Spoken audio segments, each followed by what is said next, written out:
Hey everybody, this is Erica, the technology nerd who likes to film stuff, and I have the Nextbit Robin here that I want to unbox. It's funny because just a few days ago I was commenting on social media how I'm getting kind of bored with the smartphone industry. There really hasn't been a lot of new stuff lately.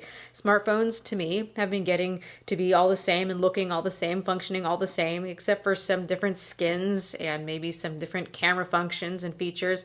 So I was happy to be contacted to take a look at the Nextbit Robin, and actually you guys, when I asked you on social media, commented about the Nextbit Robin as well. So I just want to unbox this today, and then I'm going to be doing my review as soon as I can. So this is a phone that works around cloud storage. So instead of having SD cards or worrying about having internal storage that runs out, this phone is able to offload your pictures, videos, and applications onto the cloud, and you can go about your merry way with everything that you need on your phone, and then you can restore those back onto the phone from the cloud, and everything is backed up. You don't have to restore your application settings, nothing like that. So I thought that that was pretty cool, and this has been created by a lot of Android pioneers. The specs on this phone are definitely up to par, so let's go ahead and just open this up. Got this cute little box. Let's make sure that the exposure isn't too high here. So, opening this up, let's just start with the front thing. Hey Ribble, meet Robin. And I think this is adorable, this packaging that they have here. A couple little pages. Robin never runs out of space. How? When Robin is charging and connected to Wi-Fi, that's the default by the way. You can actually make it so it's not on Wi-Fi and backup. It backs up all your apps and photos to the cloud. Cute. When you need more space, Robin archives the stuff you never open. When you want to restore something that's been archived, tap to open it like you normally would. Robin will bring it back from the cloud right away. Now you've got plug Robin in to charge it. It's got USB Type-C. Now I looked at the Reddit and it looks like it supports Quick Charge 2.0. So you've got a SIM card ejection tool. You've actually got a fingerprint sensor on here too. I was pretty excited about that. And I love this color. I think they call this mint. So next, now. So on here they've got this plastic film and they're a little bit snippy, kind of cutely sarcastic. This is a speaker, obviously. Thank you, Nextbit, for pointing that out to me. I don't think I could have figured it out. Then at the bottom, it says, this is a speaker too, not a home button. It's funny though, because I had my husband touch it, and the first thing he did, being an iPhone person, was try to press on what he thought was a home button. So it's a bit snippy, but it isn't unwarranted anyway. And we've got the USB-A to USB-C. This is the cable that it comes with. Unfortunately, you do not have a charging brick with this. That's something you're going to need to get separately. A little upsetting, but not too bad. And then you've got your little SIM ejection tool that looks like the cloud. So let's just take off the wrapping then. This is a polycarbonate body, and it's very, very thin. I like how this feels in the hand. This is something that looks different, feels different, functions differently than things I've seen lately, hence why I'm excited. On the back here, we have a 13 megapixel camera, dual LED flash. We have our little cloud icon. And when this is uploading things to the cloud, these little buttons will light up, these little LEDs, and that's very, very cute. You're not disturbed in any way of what's going on, but you can turn it over and see that it is indeed working, and I like that. Nice touch. Next bit, this nice mint green color. On the side we have this fingerprint scanner, and we have our SIM tray.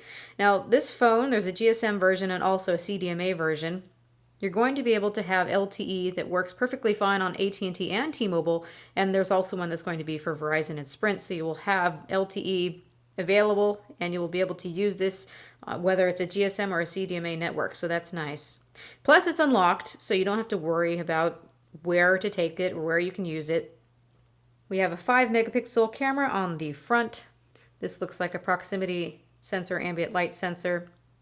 As for the battery, it's locked in. We have a 2,680 milliamp hour battery. Now, if you're worried about this whole cloud thing ruining battery life for you, by default, It's meant to back up only when it's plugged in and only when it's on Wi-Fi. So by default, you're not wasting your data and you're not wasting battery power. So it tries to keep those things in mind. On the left-hand side, we have these two volume buttons. On the bottom is USB Type-C. We have a microphone, and we also have an LED light indicator, so that will be for notifications, some CE information. On the top is a microphone and a standard headphone jack. So I'm excited to start using this. Nextbit Robin. Very cute name, by the way. So if you didn't catch this before, obviously these are front-facing stereo speakers. They have two separate drivers. On the front is a 5.2-inch IPS LCD display. This is covered with Gorilla Glass 4, so this is all very up-to-date. This has the Snapdragon 808 SoC inside of it. We've also got NFC. I don't see an NFC logo, but that is definitely in the specs. So we have 3 gigabytes of RAM, 32 gigabytes of internal storage, but you get 100 gigabytes of cloud storage, and that's going to exist forever for you. You're not going to have to pay for a subscription or anything. That is part of the phone. That is part of the operating system's integration. So here is that fingerprint scanner. It looks to work really well. Very happy about that. I'm going to be very curious to go out and about and see how the camera works.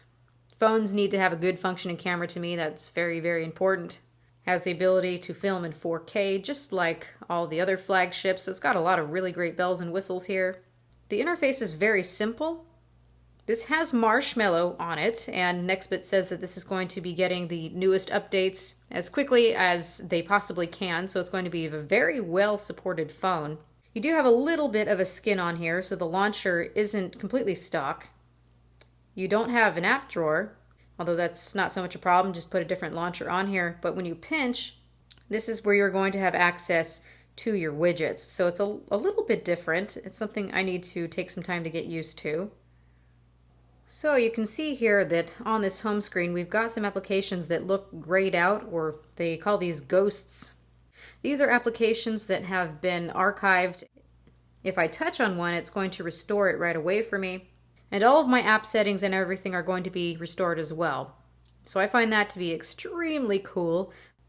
If you don't want an app to be archived, you can just drag downward like this, and it's going to pin it so it can't be taken away from you. And here you can click on your archived apps. So you can see the grayed out ones. You can get to your pinned apps and then all applications.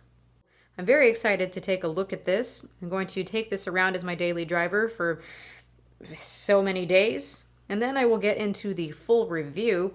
Now, of course, you guys are going to be wondering what the cost of such a phone is. It looks like it's going to retail for $399. It should be sent out to some of their Kickstarter backers quite soon, if that's not happening already. And I'm just going to put a link in the description so that you can get to their website so that you can keep up on availability for the future. So thank you everybody for watching. This has been Erica, the technology nerd who likes to film stuff. Please rate, comment, and subscribe. This will definitely be a priority for me to review. I will be heading out to Mobile World Congress on the 18th. So this is going to start me off with one of the first phones I'm reviewing of the year. And then of course we have the new Samsung phone and the new LG phones that are coming out. I'll take a look at those. So there's going to be a lot of stuff going on.